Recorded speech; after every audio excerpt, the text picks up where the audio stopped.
Ipob press statement.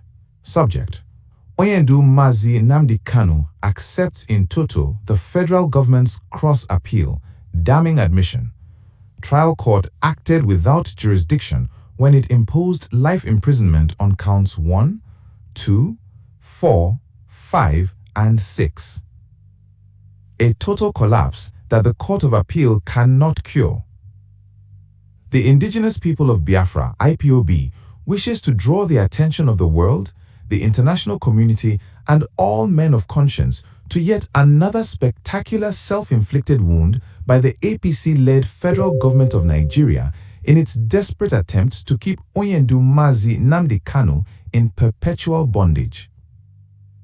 In its notice of cross-appeal filed against the judgment of the Federal High Court, Abuja, Quorum, Honorable Justice J.K. Omotosho, delivered on the 20th day of November 2025, the federal government unequivocally declared in black and white that the trial court acted without jurisdiction when it imposed life imprisonment on counts 1, 2, 4, 5, and 6.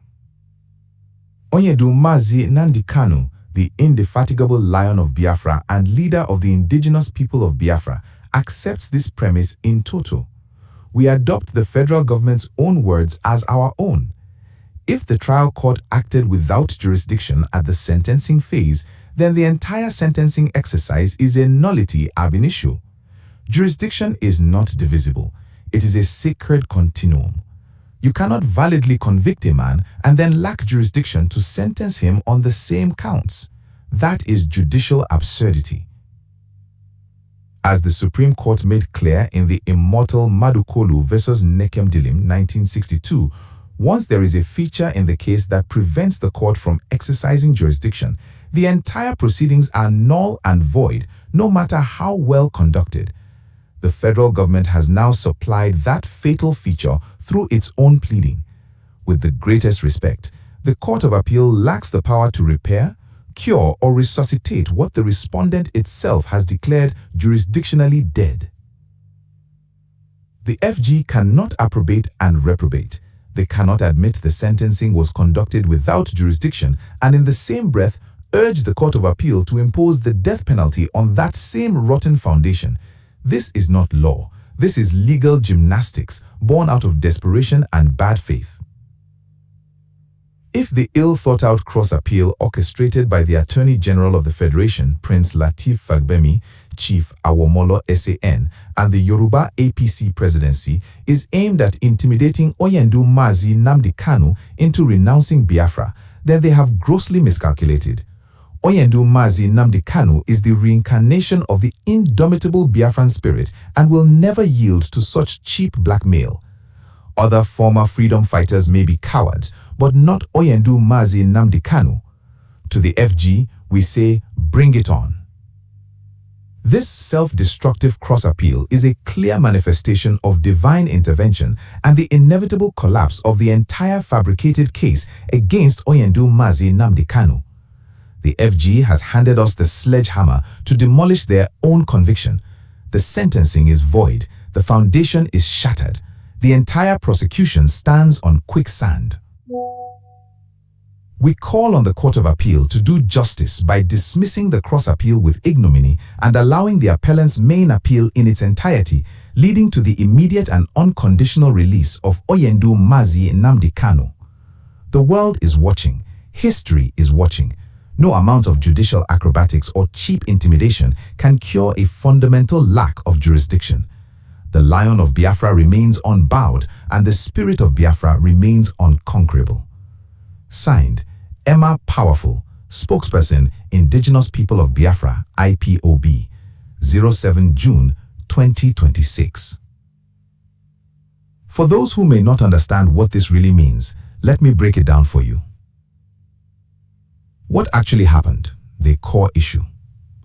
Nnamdi Kanu was tried in the Federal High Court in Abuja. The judge acquitted him on some charges but convicted and sentenced him to life imprisonment on several other counts, counts 1, 2, 4, 5, and 6.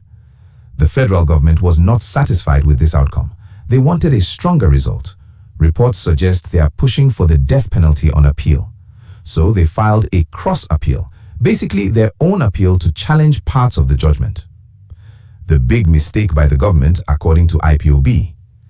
In their official cross-appeal documents, the federal government explicitly stated that the trial court acted without jurisdiction when it sentenced Kanu to life imprisonment on those counts. Ipob's reaction? Thank you very much. We accept your admission 100%. Simple translation of their main argument. Jurisdiction equals legal power or authority to hear a case and make decisions. If a court doesn't have jurisdiction, anything it does is legally worthless, a nullity, like the decision never existed. Ipob is saying, you, the government, just admitted in writing that the court had no power to sentence him. If the court couldn't sentence him, then the conviction on those counts is also rotten. You can't separate conviction from sentencing like that. It's all one process. They quote an old Supreme Court case, Madukolu versus Nekem Diling, which says once there is a feature in the case that prevents the court from exercising jurisdiction, the entire proceedings are null and void, no matter how well conducted. Ipob's punchline. The government cannot admit the sentencing was done without jurisdiction and still ask the Court of Appeal to use that same faulty case to give Kanu an even harsher punishment, example, death penalty. Ipob calls this approbating and reprobating, legal language for you can't eat your cake and have it. They describe it as desperate legal gymnastics and self-sabotage by the government. Broader message from Ipob. This cross-appeal is actually a gift to them because the government has now given them powerful ammunition to destroy the entire case. They are not afraid of intimidation and will never renounce Biafra. They are calling on the Court of Appeal to throw out the government's cross-appeal completely and free Kanu immediately. The tone is very confident and triumphant. They are framing this as the beginning of the total collapse of the case against Kanu. Summary in very simple terms.